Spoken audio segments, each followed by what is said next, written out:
Palm Harvest. Hope you guys are doing well today. My name's David. Let's sing some worship songs together.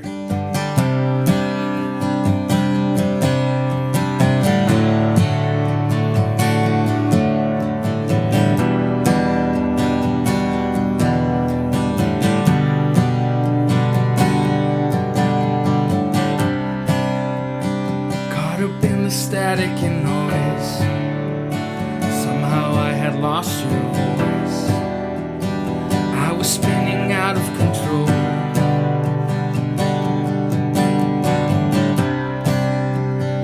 You were always there, waiting patiently. You are never far away from me. I am still your own, even when I waver.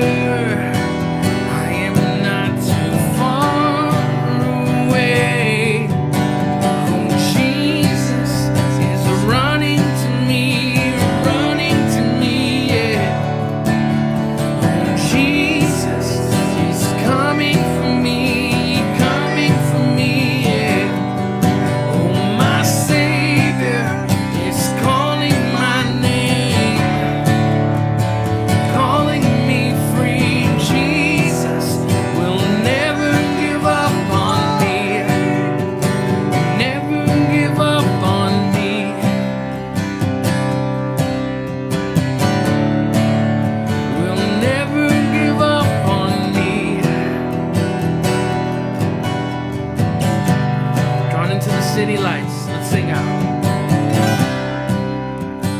Drawn into the city lights, I had lost you from my side. You never lost sight of me, but you were always there. You were always there, waiting patiently. You are never far away from me.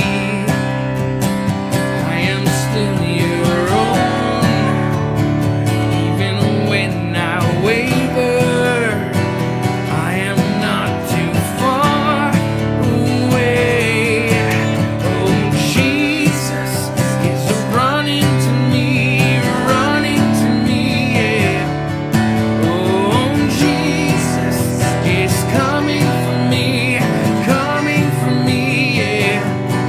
Oh, my Savior is calling my name, calling me free. Jesus will never give up on me, never give up on me.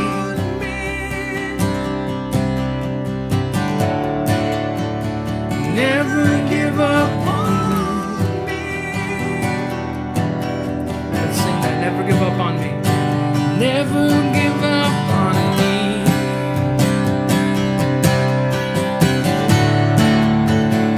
Never give up on me. Let's sing, oh Jesus. Oh, Jesus is running to me, yeah.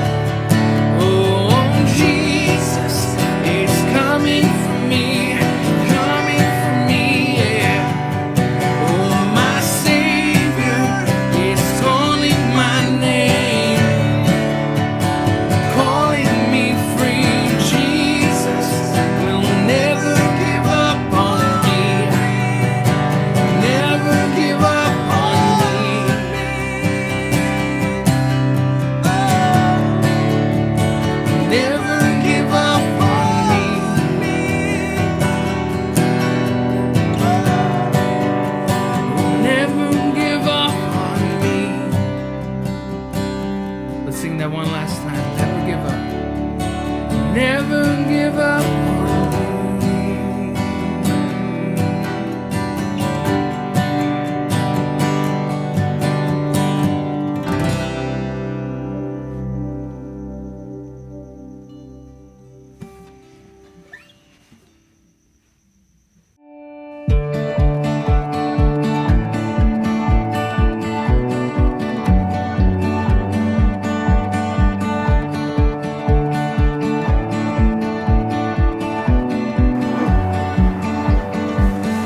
Well, hello there. How you guys doing? You guys know me. My name is Beto Gudiño, and I'm the online MC here at Palm Harvest. We want to welcome you, and I just want to say, isn't this a beautiful day? We're here in Southern California, but we don't know where you might be tuning in from, and we want to hear from you. So one of the best ways in which you can do that is to download the Palm Harvest app to your phone. Super easy to just go to Google or App Store, type in Palm Harvest and download the app. That's one of the best ways in which you can stay engaged and connected. We have small groups going on during the week. We have the after party on Sundays at 10 a.m. We have prayer requests. We have sermon notes, and you can even watch our services online. So welcome, brace yourself, because today is going to be amazing as this beautiful blue sky type of day. See you in a little bit.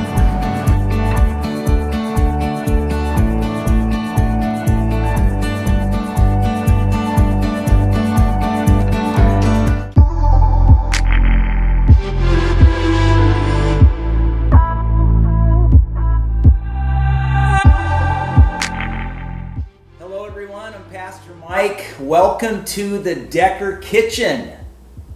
We are in the middle of this COVID-19 season craziness, and so we're recording from my home. Mi casa es su casa. Can I get you something to drink? As some of you, most of you know, and if you're tuning in for the first time, we are in this series. I've been leading this teaching series called Words. And today there are 3 words that I want you to kind of keep in the forefront, maybe the peripheral of your thinking. So if you're taking notes, write these words down. It's the word betray, the word desert, and the word deny. Okay? Betray, desert, and deny. Now these words are very similar in many cases, but they're also extremely different with serious ramifications, as we're going to unpack together today.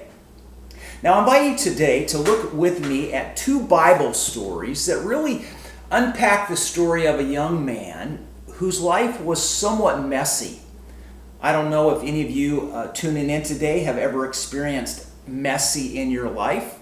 But I would imagine most of us have probably experienced from time to time how life doesn't always go as we planned. Would you agree with that?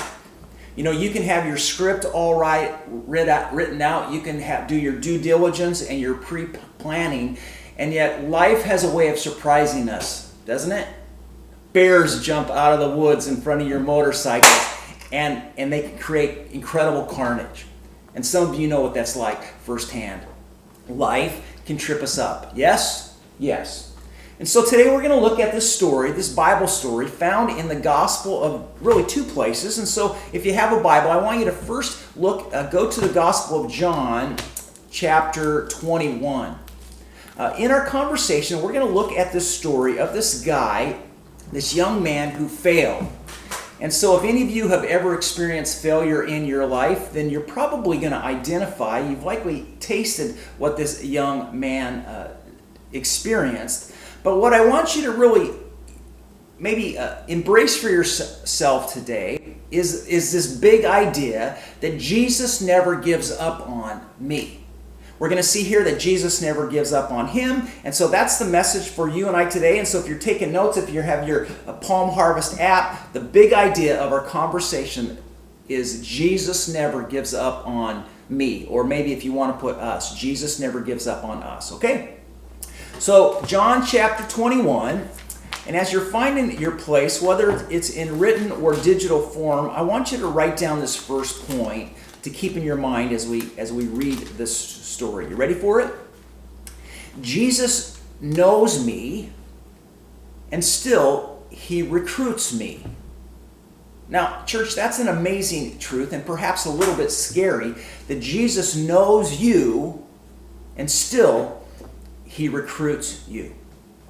So John chapter 21, we engage this conversation where Jesus is having with this young man named Peter, who many of you know was one of Jesus's good friends. And Peter's just had this amazing fishing experience with Jesus. They've just had breakfast together. And now Peter and Jesus begin to have this one-on-one conversation. Now I'm going to grab my iPhone here and I'm going to record this from an aerial perspective. Maybe Beto can tune it in so you can look exactly at what I'm reading. Okay, so here I am in the Gospel of John, chapter 21, and I'm going to start reading at verse 15. Okay, this is what we read. Let me tune this in here a little bit better. Perfect. Okay, it says, after breakfast, Jesus asked Simon Peter, "Simon, son of John, do you love me more than these?" "Yes, Lord," Peter replied. "You know I love you." "Then feed my lambs," Jesus told him.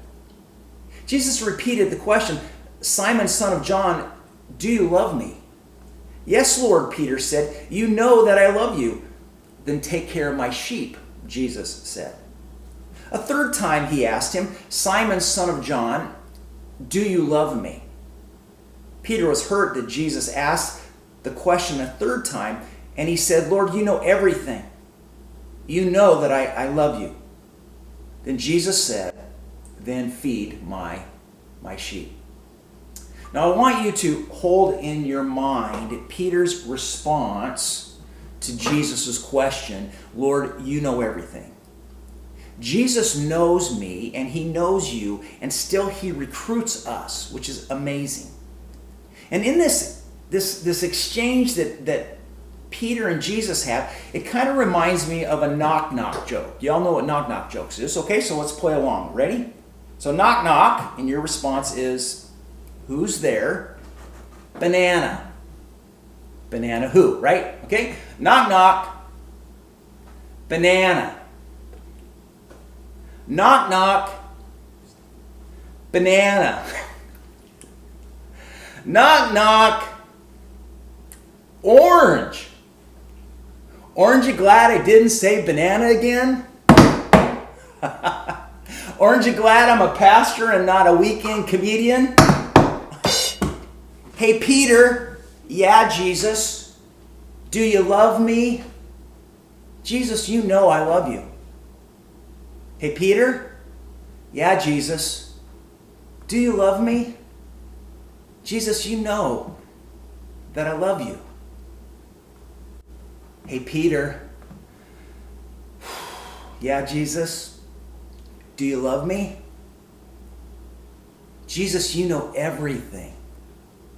You know everything about me, right? That's what Peter says.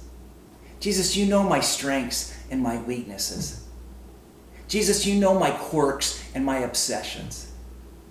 Jesus, there are no secrets between you or me. You know everything. You know that I love you. Now, friends, what's going on here in this exchange between Jesus and Peter? It almost feels like there's this backstory to their conversation, does it not?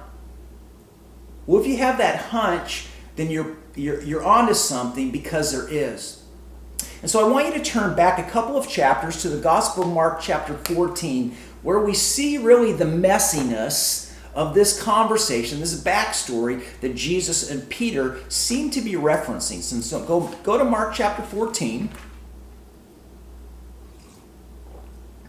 I'm going to start reading at verse 1. And again, let me grab my phone here and see if I can record this. And Beto's going to post this up on the screen even as I read it. Okay? So I'm going to start at Mark chapter 14. And I'm going to start reading at verse 1. Okay? This is what we read. It was now 2 days before Passover, and the festival of unleavened bread.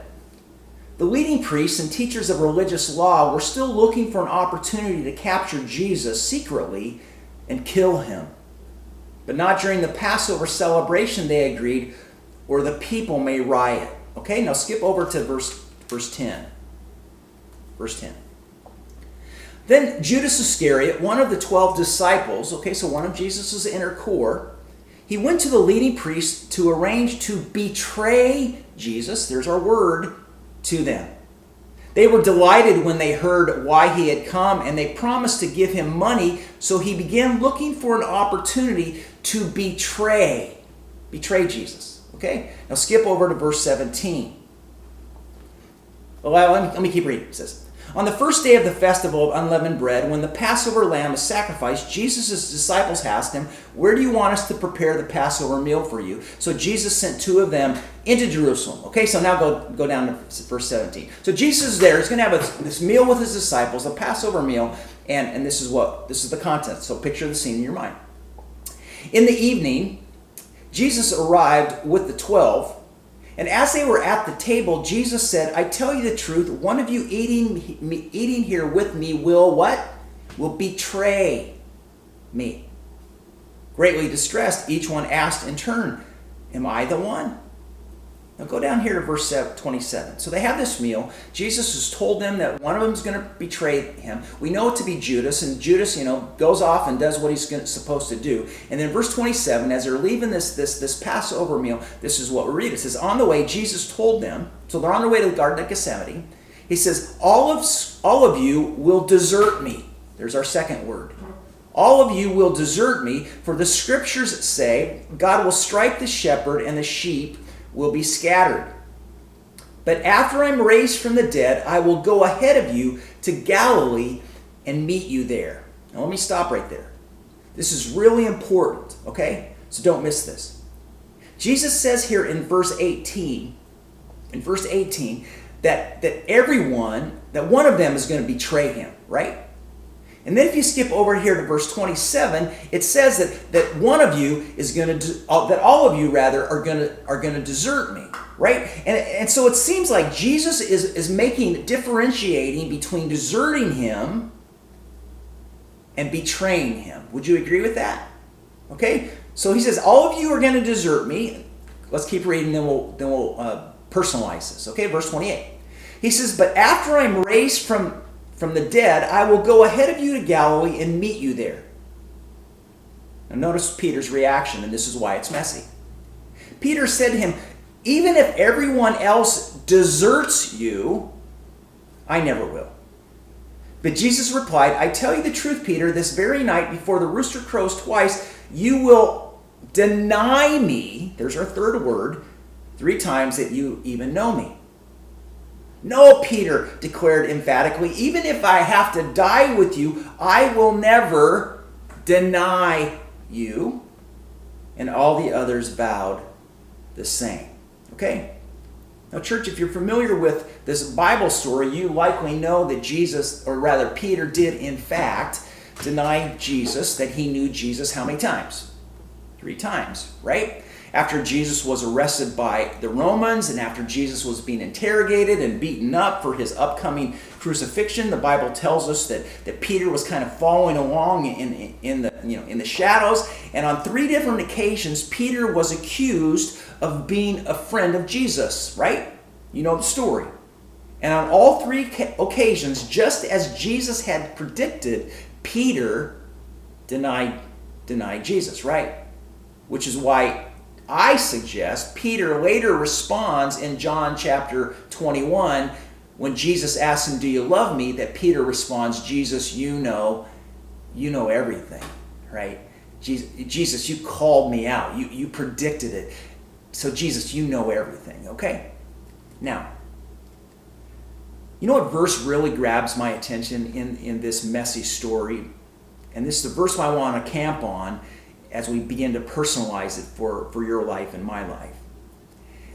It's not the verse where Jesus predicts that Judas is going to betray him.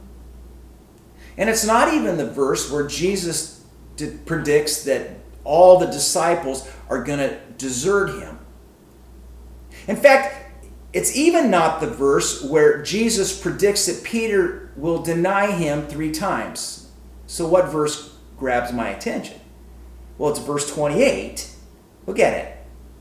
It says, after I'm raised from the dead, I will go ahead of you to Galilee and meet you there. So that's significant for a couple of reasons. One, Jesus tells his disciples that he's going to die, but he's also going to rise from the grave. But here's what really grabs me. It's the fact that Jesus says to them, after all the dust settles, right? After all of this stuff kind of clears out, what I want to remind you guys is I want you to meet me in Galilee. Which suggests to me, and I hope to you as well, is that Jesus, it just reinforces this truth that Jesus doesn't give up on us. Jesus knows me.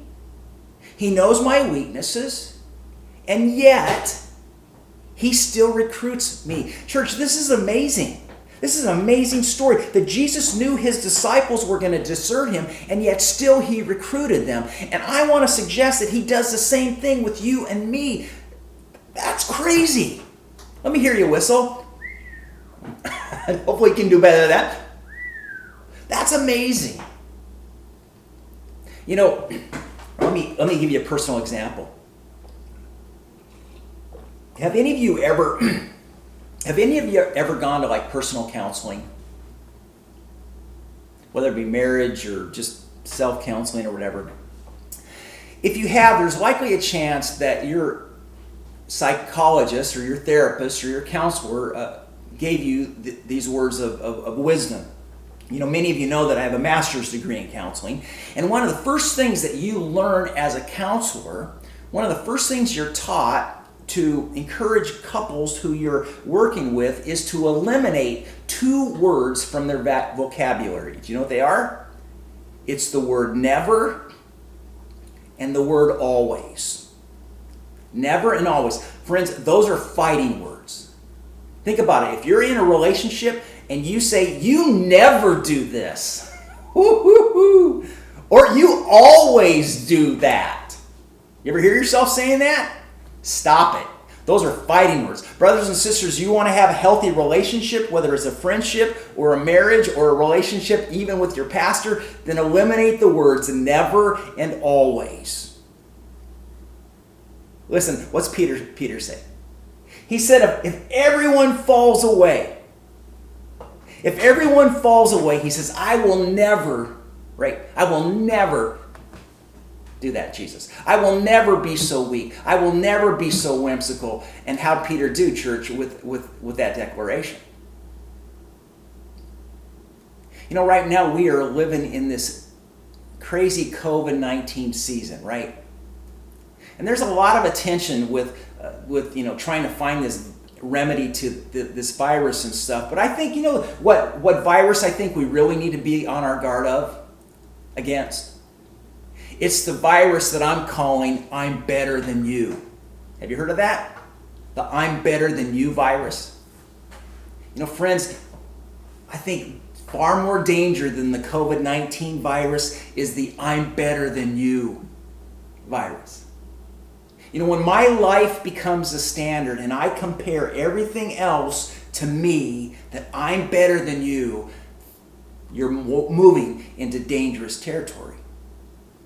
I think Peter had a little bit of this I'm better than you virus. He says to Jesus, if everyone else deserts you, I never will. I never will, Jesus. Why? Because I'm better than them, right? Have you noticed how easy it is for us, for people, to criticize and throw insults at others? You know, in our social digital age, it's so easy for us to throw rocks at people. In fact, Robin and my friend Kirk often say, just because you have a keyboard doesn't make you, a guru. A lot of idiots using their keyboards. But we're in this age where we love to criticize people's actions, do we not? We love to take pot shots at people's decisions. We love to pull apart and point out the negative in what people say and in what people do. You know it. You know it's true. And I'm pointing at some of you because I'm thinking of you right now. I'm better than you. No, I'm not doing that. Listen, I just want to see, there's this tension, right? But when we start focusing on other people's negatives and basically kind of puff ourselves up indirectly, I think what we are falling prey to is what Peter fell prey to, and that's the virus of I'm better than you. So with the show of hands, how many of you have got the I'm better than you virus, right? All I'm saying is let's not be too quick to throw stones at Peter. At least the guy made a declaration. In fact, in my thinking, and this is really, I would encourage you to write this down, I think it's better to fail trying than failing to try. It's better to fail trying than failing to try. If you're going to make a declaration, make a declaration. Peter made this declaration, and I just want to applaud him because at least he took the bat off of his shoulder and swung at the ball. Right? He didn't just wait at the plate to see what would happen. Jesus kind of brushes it off, and then he tells all of his disciples, guys, listen, you're all going to desert me. But after you do, and after everything settles down, I want you to go ahead and I want you to meet me in Galilee. And what is Jesus saying here? I think what Jesus is saying to his disciples and what he's saying to you and me is he says, friends, I understand that you're going to let me down. But although you fail, I still want you to be a part of my team. So go back to our knock-knock joke with Peter and Jesus. Hey, Peter, do you love me? Peter responds, you know that I love you. And then what's Jesus say next? He says, then feed my lambs. Translation? Translation is, Peter, I'm not done with you yet. Hey, Peter, do you love me? Jesus, you know that I love you. Jesus says, then feed my sheep. Hey, Peter. Yeah, Jesus. Peter, do you love me? Jesus, you know everything. You know everything, Jesus. And so you know how I love you. And Jesus says, then feed my sheep. And what Jesus was saying to Peter and here in the Gospel of John and what he was saying to you and me is, he says, I'm not giving up on you. Jesus knows me and still he recruits me. So, remember this point number 2, write this down. I think that Jesus pokes me to reset and improve me. Jesus pokes me to reset and improve me. Jesus is poking Peter here, isn't he? Hey, Peter, do you love me? Do you love me? Do you love me?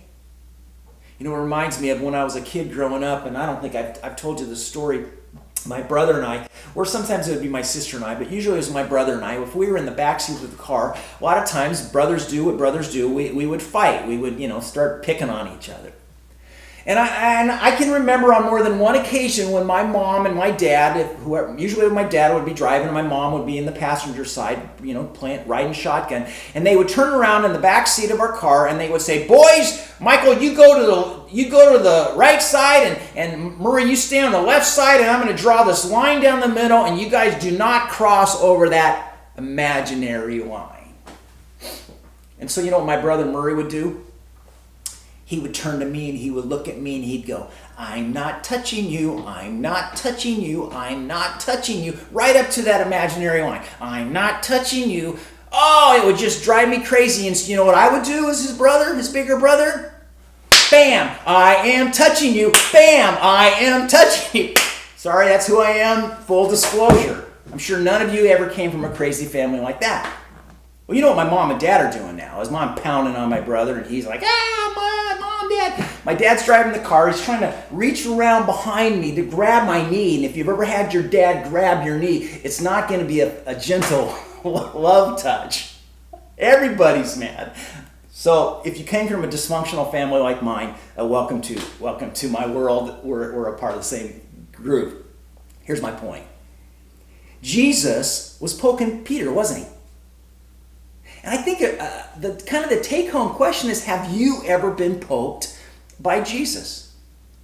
3 times Jesus crosses that imaginary line, he says, and he pokes Peter. 3 times he asks Peter the question, Peter, do you love me? Now think about this. Why do you think Jesus asked Peter 3 times why he loved him? Wasn't once enough? How many times did Peter deny knowing Jesus? It's almost as if with every poke that Jesus was inviting Peter to hit the reset button. Right?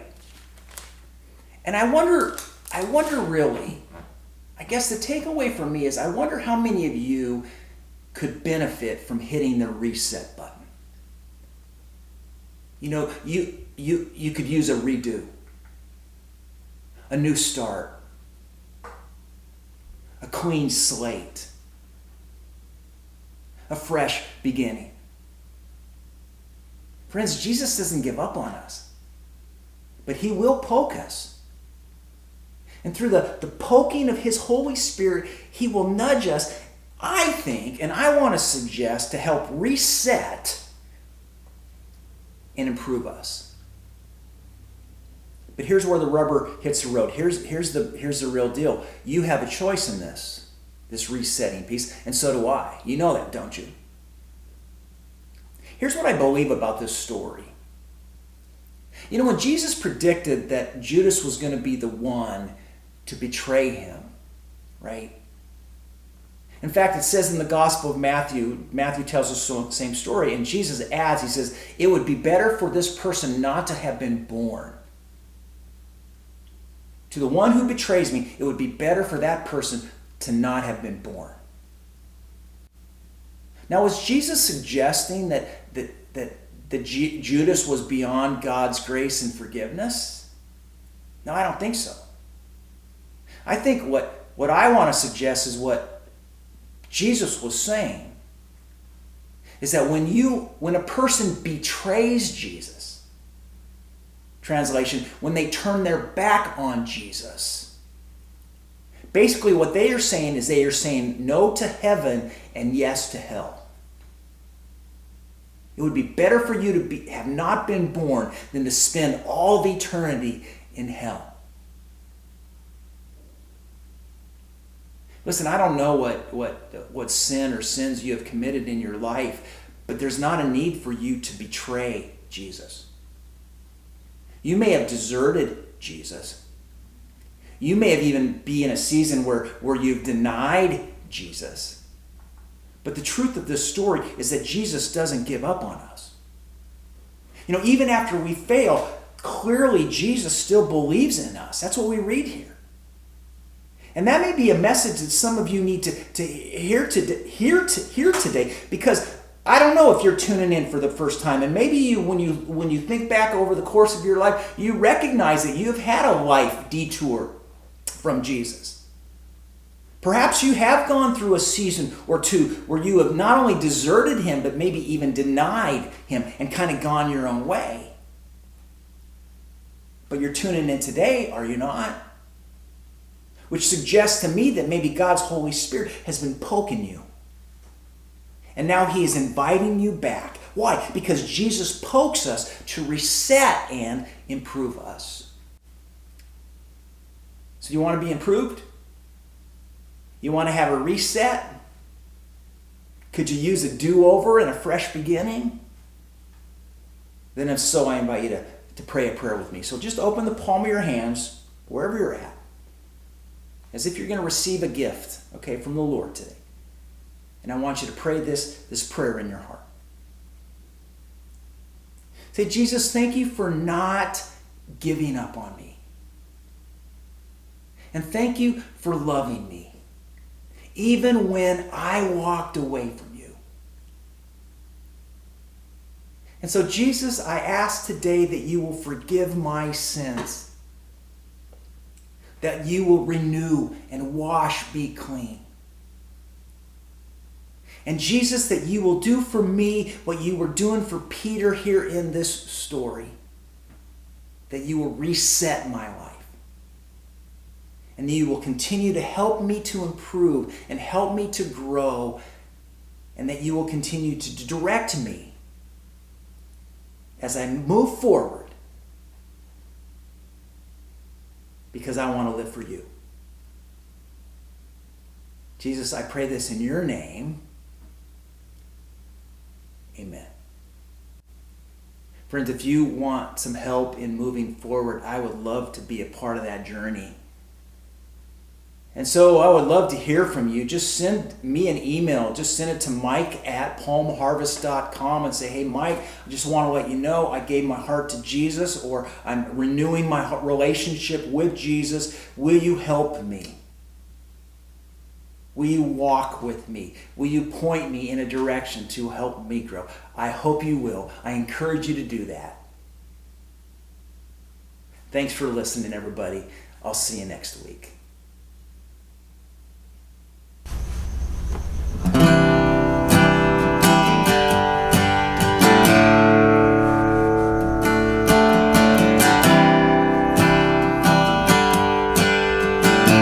Sing out together.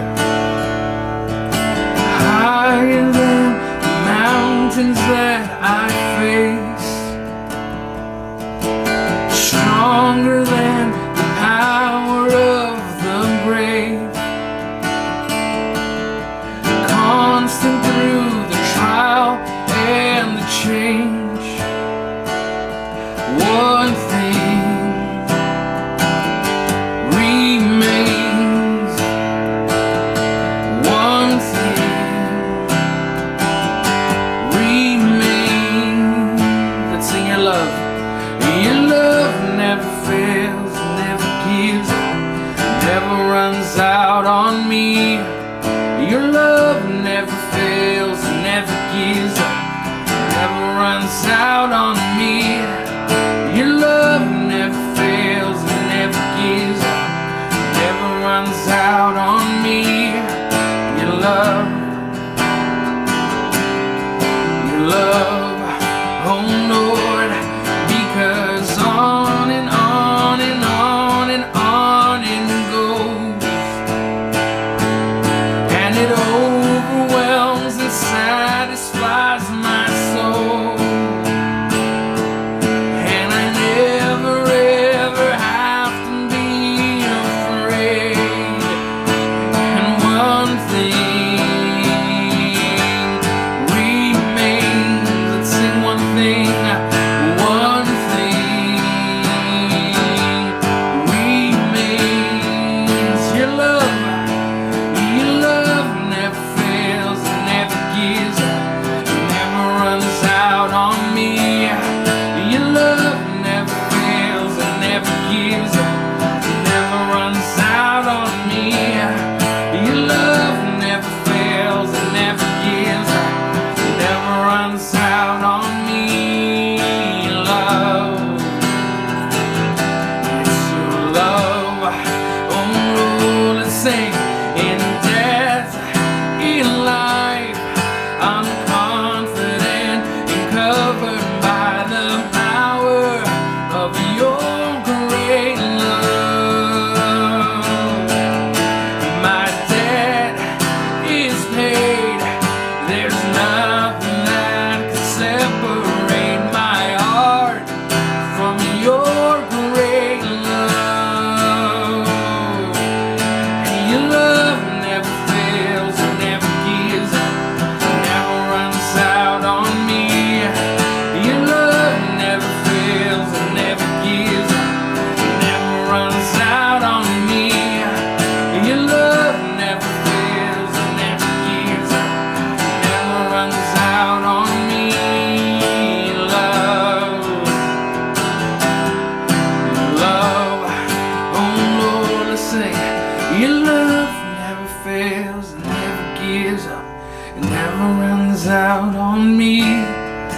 love never fails, never gives, never runs out on me. Your love never fails, never gives, never runs out on me. Your love, oh Lord, your love, oh Lord.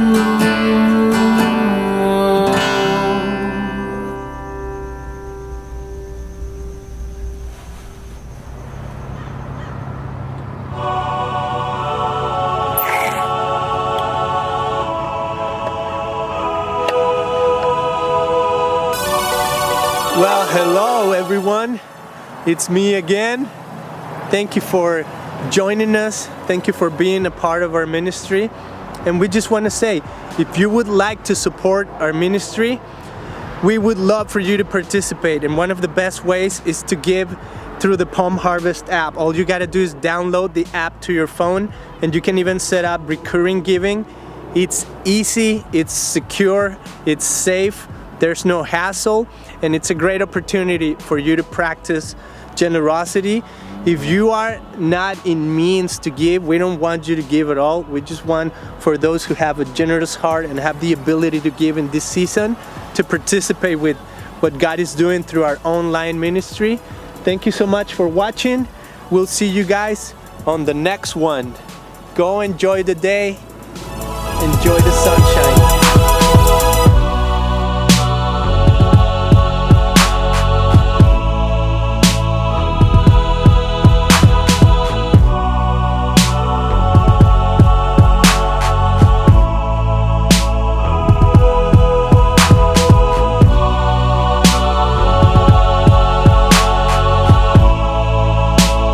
Jeremiah 29:11. For I know the plans I have for you, declares the Lord. Plans to prosper you and not to harm you. Plans to give you hope and a future. Jeremiah 29:11. God bless you all. For I know the plans I have for you, declares the Lord. Plans to prosper you and not to harm you. Plans to give you hope and a future. Jeremiah 29:11.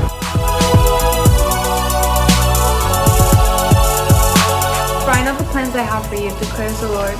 Plans to prosper you and not to harm you. Plans to give you hope and future. Jeremiah 29:11.